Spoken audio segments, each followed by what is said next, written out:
ನಿಮ್ಮ ಸತ್ಯ ಯುನಿಲೆಟ್ ಅಲ್ಲಿ ಫುಲ್ ಮೂನ್ ಸೇಲ್ ಜೂನ್ 29 ಒಂದು ದಿನ ಮಾತ್ರ. ಸತ್ಯ ಯುನಿಲೆಟ್. ರೀಲ್ಸ್ ಮಾಡಲು ಹೋಗಿ ಎತ್ತರದ ಬೆಟ್ಟದಿಂದ ಬಿದ್ದ ಉಪನ್ಯಾಸಕ. ತುಮಕೂರಿನ ದೇವರಾಯನ ದುರ್ಗ ಬೆಟ್ಟದಲ್ಲಿ ನಡೆದಿರುವಂಥ ಘಟನೆ ಇದು. ಕಾಲು ಜಾರಿ ಬೆಟ್ಟದಿಂದ ಕೆಳಗೆ ಬಿದ್ದಿದ್ದಾನೆ ಉಪನ್ಯಾಸಕ ಶಿವಪ್ರಸಾದ್. ನೋಡಿ, ರೀಲ್ಸ್ ಹುಚ್ಚು ಎಂತೆಂಥ ಅನಾಹುತ ಮಾಡುತ್ತೆ ಅಂತ ಹೇಳಿ. ರೀಲ್ಸ್ ಹುಚ್ಚಿನ ಕಾರಣಕ್ಕಾಗಿ ಜೀವವನ್ನು ಅಪಾಯಕ್ಕೆ ತಂದೊಡ್ಡುತ್ತಾರೆ. ಜೀವವನ್ನು ಅಥವಾ ಜೀವದ ಭಯವೇ ಇಲ್ಲದ ರೀತಿಯಲ್ಲಿ ಈ ರೀತಿ ಹರಸಾಹಸ ಮಾಡ್ತಾರೆ. ಪವಾಡದ ರೀತಿಯಲ್ಲಿ ಶಿವಪ್ರಸಾದ್ ಬದುಕುಳಿದಿದ್ದಾರೆ. ಶಿವಪ್ರಸಾದ್ ಕೈಕಾಲುಗಳಿಗೆ ಪೆಟ್ಟಾಗಿದೆ, ತರಿಸಿದ ಗಾಯಗಳಾಗಿದ್ದಾವೆ.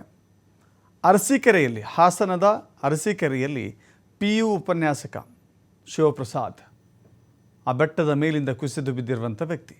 ತಕ್ಷಣವೇ ಉಪನ್ಯಾಸಕನನ್ನು ಸಿದ್ಧಗಂಗಾ ಆಸ್ಪತ್ರೆಗೆ ದಾಖಲು ಮಾಡಿದ್ದಾರೆ. ನೋಡಿ, ಎತ್ತರದ ಬೆಟ್ಟ ಹೇಗಿದೆ ಅಂತ ಹೇಳಿ. ಈ ಎತ್ತರದ ಬೆಟ್ಟವನ್ನು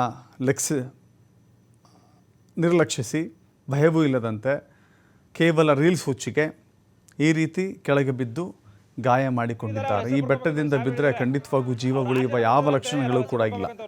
ಜೀವ ಉಳಿದಿದ್ದೇ ಒಂದು ಪವಾಡ, ಒಂದು ರೋಚಕ ಅನಿಸುತ್ತೆ.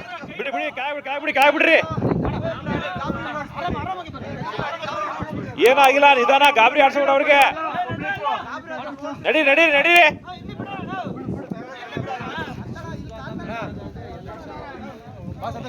ರಾಜ್ ಅವರೇ, ಅವ್ರ ಕಡೆ ಯಾರ್ಯಾರಿದ್ದಾರೆ ಅವ್ರ ಹೆಸರು ಬರ್ಕೋಬೇಕಂತ ನೋಡಿ ಸಾಹೇಬ್ರು ಹೇಳಿದ್ದಾರೆ. ಅವ್ರು 6 ಜನ ಬಂದಿದ್ದಾರಂತೆ, ಎಲ್ಲ ಹೆಸರು ಬರ್ಕೋಬೇಕಂತ ಅವ್ರದ್ದು. ಬಿಡಿ ಬಿಡಿ, ಕಾಯ್ಬಿಡ್ರಿ.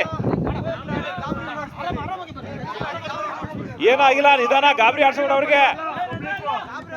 ನಡಿ ನಡಿ ನಡಿ.